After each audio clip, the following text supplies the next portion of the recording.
Blog শুরু করে দিলাম বন্ধুরা। তো আমি এভাবে কেন শুয়ে আছি, শরীরটাও খারাপও লাগছে আর রাতে ঘুম ঠিকঠাক হয়নি, কিন্তু এদিকে তো সকালে তাড়া দিচ্ছে, কাজের তাড়া দিচ্ছে, তাই সকাল সকাল তো আমাকে উঠতেই হবে। সকালবেলা আরও 1 ঘন্টা ঘুমোলে তবে আমার ক্লান্তিটা কাটতো, কিন্তু কিছু করার নেই। আজকে যেহেতু দশহরা আর আমি যেহেতু পুজো দিতে যাব, অনেক কাজ, বাড়িতে অনেক কাজ রয়েছে, তো সেই ভেবেই উঠে পড়লাম ঝেড়ে মেরে। উঠেই ঘরটা গোছাতে শুরু করে দিলাম। আর আগের দিন রাত্রিবেলা কি হয়েছে, ভিডিওতে ভয়েস দিয়েছি, অনেকটা রাত হয়ে গেছে, এডিট করেছি, তার জন্য আমার এই অবস্থা হচ্ছে, মানে ঘুমটাও ঠিকঠাক নেই, আর অতিরিক্ত গরমে ঠিকঠাক ঘুমও হচ্ছে না। দুটো তো প্রবলেম আছে, একটা হচ্ছে এডিট করে শুতে অনেকটা রাত হয়ে যায় আর শুয়েও ঘুম আসে না, এটা হচ্ছে প্রবলেম। সেই ভোরের দিকে ঘুম আসে, আর ভোরের দিকে ঘুম যখন উঠে মানুষ একটু হাঁটতে যাবে, একটু ব্যায়াম করবে, একটু ছোটাছুটি করবে, তখন আমার সেই সময় ঘুমটা আসে। কেন যে এই কটা দিন ধরে এইরকম হচ্ছে আমি বুঝে উঠতে পারছি না। তো নমস্কার বন্ধুরা, কেমন আছো তোমরা সকলে? আশা করছি সকলে ভালো আছো, সুস্থ আছো। আমি রিঙ্কু চলে এসেছি তোমাদের সঙ্গে আবার একটা নতুন ব্লগ ভিডিও শেয়ার করতে। সকাল সকাল উঠেই কাজ শুরু করে দিয়েছি, সেটা তো আর বলার কথা নয়। আমাদের হাউস ওয়াইফদের যেটা ডেলি কাজ থাকে, সেই কাজ করতে শুরু করে দিয়েছি। প্রত্যেকেই এই সব কাজগুলো করতে হয়। তো প্রথমে উঠি, যত জামা কাপড় ছিল ভাঁজ করে নিলাম, তারপরে এই যে খাটটা এখন গুছিয়ে নিচ্ছি, খাটটা ঝেড়ে নিচ্ছি, খাট গুছিয়ে তারপরে হচ্ছে ঝাঁট দেব, ঘর মুছবো। আর আমি নিচেতে যাইনি গো, আজকে আমি একদম ওপরের কাজ সেরে নিচে যাব। তারপরে তোমার এখানে কম্পিউটার টেবিলটা দেখছি ভর্তি হয়ে আছে, মানে এলোমেলো হয়ে আছে, এটা সেটা রেখে সবসময় ভর্তি হয়ে আছে। তো ভাবলাম চলো কম্পিউটার টেবিলটাও একটু মুছে নিই, একটু গুছিয়ে নিই, এটা সেটা যখন ছড়িয়ে ছিটিয়ে আছে গোছাবো, আবার 2-4 দিন পর আবার যাতায়াত হয়ে যাবে। তো প্রতিদিন ওই রকম 2-4 দিন পর পর এরকম একটু গুছিয়ে নিচ্ছি। আর তোমরা কেউ কিছু মনে করো না, আমি না ওড়না নিয়ে কাজ করতে পারি না গো। তো আমি কি করবো, এদিকে গরমও দিচ্ছে আর চেঞ্জ তো করবোই, একবারে স্নান করে নেবো তখন চেঞ্জ করব, কিন্তু এখন আমি একটু ওড়না নিয়ে কাজ করতে পারছি না খুব গরমে। মাঝে 2 দিন গ্যাপ হয়ে গেল ভিডিও দিতে, কারণ হচ্ছে এডিট করেছি কিন্তু আমার ভয়েসটা দেওয়া হয়নি গো। মাঝখানে আমি আমার দোকান ঘরটা একটু ঝাড়াঝুড়ি করেছি, আর এই গরমে ঝাড়াঝুড়ি করতে গিয়ে আমার শরীরটা অসুস্থ হয়ে গিয়েছিল, প্রচণ্ড হাতে পায়ে যন্ত্রণা হচ্ছিল। সেদিনকে ভাবলাম রাত্রিবেলা ভয়েসটা দিয়ে নেবো, কিন্তু এত হাতে পায়ে যন্ত্রণা হচ্ছিল, ছটফট ছটফট করছিলাম। গ্যাসের বড়ি খাচ্ছি, প্যারাসিটামল খাচ্ছি, মানে খেয়েও কমছে না, মনে হচ্ছে যেন জ্বর এসছে, একটা প্যারাসিটামল খাই, মানে গা হাতে যে ব্যথাটা ভাব করছে তো সেটা কমে যাবে, কিন্তু সেটা খেয়েও যখন কোনো তাহলে একটা গ্যাসের বড়ি খেয়ে, গ্যাস থেকে এরকম হচ্ছে, গ্যাসের বড়িও খালে, মানে কি বলবো সেই অবস্থা। মানে আমার দোকান ঘরে প্রত্যেকটা জিনিস ধুলো পড়ে থাকে, তো সেইগুলোকে মুছে মুছে রেখে তারপর সমস্তটা এক হাতে করতে হয়। তারপরে তো প্লাস রান্না বান্না আছে, আর আমি ভিডিও করিনি গো, যখন যেদিনকে আমি মানে কালকেই আমি ছাড়লাম, ঝাড়াঝুড়ি করলাম, মানে বুধবার দিন, আর ভিডিওটা যাবে শুক্রবার দিন। ঝাড়াঝুড়ি করলাম, ঝাড়াঝুড়ি ছাদে গিয়েছিলাম, চড়গড় করে কারণ বৃষ্টি আমার এলো। ভালো লাগছিল না। এই ক্যামেরা অন করে ক্যামেরা সেট করো, এ করো, তে করো, আর ভালো লাগছে না গো, জানো গুমোট গরমটা রয়েই গেছে, একটু ফিস ফিস করে হাওয়া দিলে ভালো লাগে। যখন গরমটা তো 100টার লাগে উপর না। ভিউস আসে তখন মনে হয় যেন সার্থক হয়েছে ভিডিও করা। তো সকালবেলা দেখো এই ছিটে ফোঁটা জলের জন্য আরো বেশি সকালে গরম গেলাম লাগে। জলের নেতা বালতি আনতে, 2-4 ফোঁটা বলতে একটু ভালো রকমই বৃষ্টি হলো, কিন্তু আজকে দিনে বৃষ্টি হয়, মেঘ ডাকে, মানে আজকের দিনে হচ্ছে সাপেরা বাচ্চা ফোটায়, তো মেঘ ডাকলে সেগুলো কি হয়, নষ্ট হয়ে যায়। মেঘ তো ডাকেই নি, একটু 2-4 ফোঁটা বৃষ্টি হয়, যেটা আমরা মায়েদের মুখে শুনে এসেছি, সেটাই তোমাদের সঙ্গে শেয়ার করলাম। আমি যদি ভুল বলে থাকি তোমরা কিন্তু অবশ্যই কমেন্টস করে জানিও আর সংশোধন করিয়ে দিও। আমি তো সবসময় যে ঠিক বলি তা তো নয়, মায়েদের মুখে শুনেছিলাম, ছোটোবেলা থেকেই শুনে আসছি যে দশহরার দিন নাকি মেঘ ডাকা খুব ভালো। তারপরে আমার যেটা কাজ, শেষ হয়ে গড়াগড়ি দিয়ে ঘরদোয়ার মোছা, এই যে ঘরদোয়ারটা মুছে নিচ্ছি, যেহেতু দশহরা পুজো দিতে যাব, তারপর ঘরে ঠাকুর আছে সেগুলোকেও পুজো দেব, কিন্তু এই করতে করতে 8টা সাড়ে 8টা বেজে গেল। আর এদিকে তো মেয়ে ঘুমাচ্ছে, এখনও মেয়ে ওঠেনি, আমি ভাবছি কি একবারে মেয়েকে ডাকবো, আর এই দেখো ফোনটা পড়ে গেল।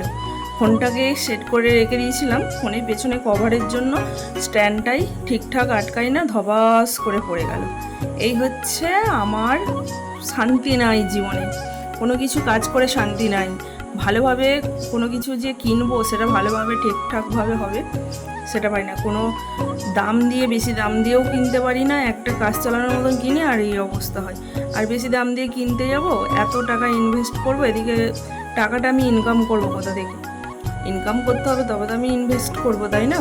যে এই স্ট্যান্ড কিনছি, এই মাইক কিনছি, তো আমার টাকাটাও কোথা থেকে আসবে বলো? সে যাই হোক, অনেক গল্প তোমাদের সঙ্গে করতে করতে চলে এলাম নিচেই। আর নিচেই এসে কটা বাসন ছিল মাজলাম, তাকটাও মুছলাম। আর ওই যে ওই জারটার মধ্যে রয়েছে ভিনিগার আর হচ্ছে ভিম লিকুইড আছে, জল আছে, এই তিনটে মিশ্রণ করে স্প্রে করে মুছলে কি হয়, অনেকটা তেল চিটচিটে গেছে। আমাদের তো রেগুলার দেখো সব কিছু তো সরিয়ে সরিয়ে মানে ওপরটা সাবান দিয়ে তো পরিষ্কার করা হয় না, তাকটা তেল চিটে হয়ে যায়। তার মধ্যে তো জানালা নেই, সবটাই ঘরের মধ্যে ধোঁয়াটা তেল চিটেটা ঘোরাফেরা করে। আর কি করব, না আছে তোমার কিচেন চিমনি লাগানোর মতন না ব্যবস্থা আছে, না পাখা লাগানোর মতন ব্যবস্থা আছে। খুবই অসুবিধার মধ্যে দিয়ে রান্নাঘরটা, সব মেয়েদেরই স্বপ্ন থাকে একটা বাড়ি হবে, একটা রান্নাঘর হবে শখের, যেহেতু রান্নাঘরে আমাদেরকে বেশিরভাগটা সময় কাটাতে হয়। এই যে স্নান টান করলাম, স্নান টান করে চলে এসেছি। আর মাথায় হাত, মানে আমাদের মা বিশ্বরীতলায় এসে দেখছি বিশাল বড় লাইন পড়েছে। তো অনেকটা লাইন পেরিয়ে এখন এই যে পুজো দিতে ঢুকে পড়েছি। পুজো দিতে ঢুকে মাথা আরও গরম হয়ে গেল। ঠিক আছে, আমাদের এখানে মা বিশ্বরীতলায় সবাই দুধ কলা দিয়ে পুজো দেয়। আর এই ব্রাহ্মণ একটুখানি নামাত্রই সরাই দিল, একটা কলা দিল। আমি যেহেতু দুটো কলা নিয়ে, একটা কলা দিল, একটা কলা নিজের ব্যাগে পুরে নিল। আর হচ্ছে তোমার ফলগুলোও সব দশহরায় আমি 10 রকম ফল নিয়ে গেছি, আলতা সিঁদুর নিয়ে গেছি, মোমবাতি টোমবাতি ওগুলো তো জেলে দেবো। আর দুধ নিয়ে গেছিলাম, কলা নিয়ে গিয়েছিলাম। তো আমার ইচ্ছা এই মা বিশ্বরীর বলে 10 রকম ফলটা আমার দেওয়ার ইচ্ছে ছিল। পরে ব্রাহ্মণ মশাই তুলে নিতে পারতো, আমি বললাম যে মা বিশ্বরীর বলে দশহরা 10 রকম ফলটা দিয়ে দিতে, কিন্তু উনি কী করছে, ব্যাগের মধ্যে পুরল। কী আর বলবো বলো, ব্রাহ্মণের বলার কিছু নেই, কারণ সব ব্রাহ্মণ সমান নয়। কিছু কিছু ব্রাহ্মণ আছে দেখলে না সেই মা সীতার কথা মনে পড়ে যায়। কী করবো? তো এখানে দেখো প্রসাদের কোনো ব্যবস্থা নেই। আমি যা উচ্ছে, কলা, ফল দিয়েছি সব ব্যাগের মধ্যে ঢোকানো হয়ে গেল। আর আমি চিনি সন্দেশ দিয়ে পুজো দিলাম, সেটা একটুখানি ছুঁয়ে দিল, ছুঁয়ে চিনি সন্দেশটা দিয়ে দিল। তাহলে কোনো কলাও দিল না, কোনো আজকে উচ্ছে দিয়ে কলা দিয়ে প্রসাদ খেতে হয়, আমাদের হচ্ছে এটা নিয়ম আছে। না দিলেও উচ্ছে, না দিলেও কলা। যখন ওনাকে বললাম একটু প্রসাদ দিন, ওখানে পড়েছিল সেই ফলগুলো এগুলো আমাদেরকে দিল। সেগুলো খেয়ে তো শরীর খারাপ হবে, মানে ফুড পয়জন হয়ে যাবে আমাদের। খেয়ে দিয়ে তারপর হসপিটালে ভর্তি হবে। আমার একটু দেখে রাগ হলো, কিন্তু কিছু করার নেই। মা বিশ্বরী যা করে ভালোর জন্যই করে। তো ফলগুলো আমি নিয়ে এসেছিলাম, আমি খাইনি বা বাড়িতে নিয়ে এসে, আমি ওখান থেকে নিয়ে আসার পর বাড়িতে উচ্ছে কলা আমি যথারীতি কাটলাম, কেটে খেলাম। আগে পুজো করে নিলাম, পুজো করার পর আমি উচ্ছে কলা কেটে সবাইকে দিলাম। আমার যেহেতু বাড়িতে কলা ছিল, বাড়িতে কলা উচ্ছে ছিল, সেই উচ্ছে চাইলাম, তখন উচ্ছেটা দিল। উচ্ছে দেওয়ার পর একটুখানি উচ্ছে দিয়েছিল, সেই উচ্ছেটা দিয়ে আর বাড়িতে কলা ছিল সেই কলা দিয়ে প্রসাদ বানালাম।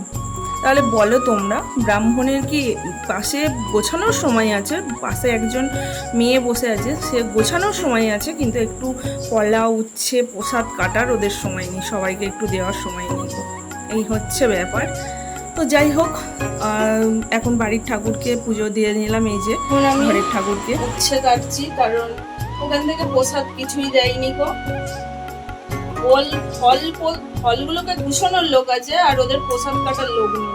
যেহেতু আজকে উচ্ছে আর কলা প্রসাদ খেতে হয়, তো বলাতে এই উচ্ছেটা দিল।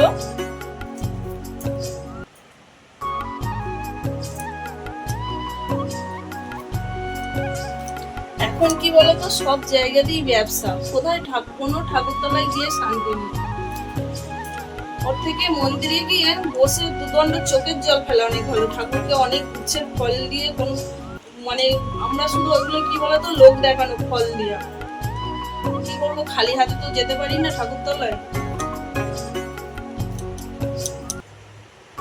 বলা দিয়ে প্রসাদ বলা দিয়ে ওখানে পড়েছিল, ওইগুলোকে কুড়িয়ে আমায় দিল। আর এদিকে ফল টল এগুলোকে গুছিয়ে প্যাকেটে পড়ার জন্য ভালো লোক আছে।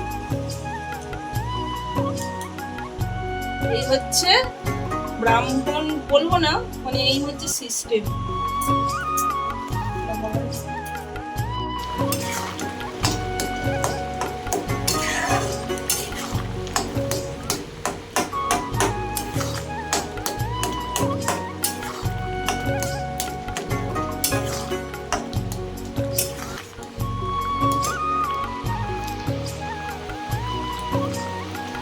আজকে আমাদের চাল ভাজা ভাত করতে হয়। চাল ভাজা ভাত মানে এই যে চালটাকে নেড়ে চেড়ে নিচ্ছি, 2-4টে ফুটবে আর তখন জল দিয়ে ধুয়ে আবার হাঁড়িটা বসিয়ে দেবো। অনেকে ধোয় না চাল, ওই জল ঢেলে বসিয়ে দেয়, কিন্তু আমি একটু ধুয়ে নেবো, কারণ চালের গায়ে অনেক পাউডার থাকে, অনেক কিছু নোংরা থাকে, তাই আমি একটু ধুয়ে তারপর আমি আবার বসাবো। আর আলুর তরকারি খেতে ভীষণ ভালো লাগে। তো জামাই ষষ্ঠীর দিনও ঝালঝাল করে আলুর তরকারি বানিয়েছিলাম, আজকেও দেখো ঝালঝাল করে আলুর তরকারি বানিয়েছি। আলুর তরকারি মুড়ি খাবো। আজকেও আমার একটু মেঘ ডাকবে, বৃষ্টি হবে। সকালবেলা 2-4 ফোঁটা বৃষ্টি হয়েছে যদিও বা, কিন্তু মেঘ তো ডাকেনি আজকে। কিন্তু মেঘ ডাকার খুব কিন্তু দরকার, ভীষণ ভীষণ দরকার। তো যাই হোক, আমার ওখানে বেসিনে বাসন রয়েছে দেখতেই পাচ্ছ। আমি মেয়েকে জাস্ট খেতে দিয়ে আমি শুতে চলে গেছি। আমার এত ঘুম পাচ্ছিল কি বলবো, চোখ মেলে দেখাতে পারছিলাম না। সেই উঠেছি 5টার সময়, তারপরে রোদে রোদে লাইনে দাঁড়িয়ে থেকে শরীর পুরো ক্লান্ত হয়ে গেছে। তো এখন যাচ্ছি মাসির বাড়ি, এই কাপড়টা পরিয়ে চলে যাব, গাড়িতেই যাব মাসির বাড়িতে। এই কিছুটা আধা ঘন্টা মতো লাগবে, অম্বুবাচী দিতে যাচ্ছি। আগের দিন এক মাসির বাড়ি দিয়ে এসেছি, কাছের গোড়াতেই ছিল। এখন আমি এই মাসির বাড়ি যাচ্ছি অম্বুবাচী দিতে। তোমরা সঙ্গে থাকো, দেখতে থাকো। একদিন ভিডিও করা হয় রাস্তার, কিন্তু আজকে আর ভিডিও করিনি। তো একবারে চলে এসেছি মাসির বাড়ি। মাসির বাড়ি এসেটি তো নতুন বউ এখন আমাদেরকে শরবত বানিয়েছে। নতুন বউ কিছুদিন আগে বিয়ে হয়েছে, তো শরবত দিল। শরবত আমরা খেয়ে নিলাম। তারপরে এই যে মাসিদের একটা গরু আছে, তো গরুটাকে গা ধোয়াচ্ছে। আর কি ভালো, গরুর শিংগুলো দেখা একবারে পুরো খাঁড়া। তো ওই ভাইয়ের বউটাও ভয় খাচ্ছে, আমরাও ভয় খাচ্ছি, কিন্তু মাসির ছেলে এখন গা ধুয়ে দিচ্ছে। এই যে দেখতে পাচ্ছ। হ্যাঁ, গরু তো মানে কি বলবো, খুবই ভালো।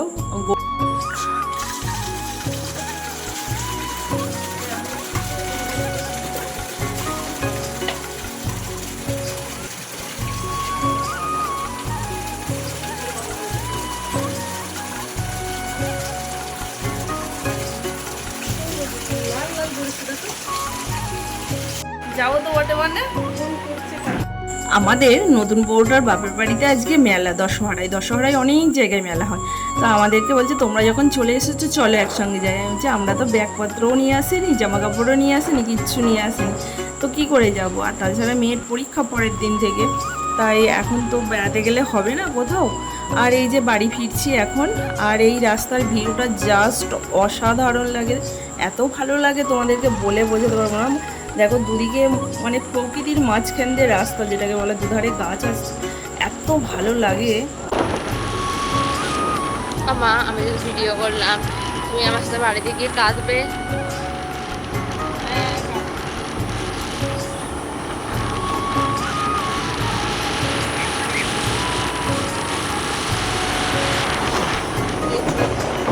ছেড়ে দেবো।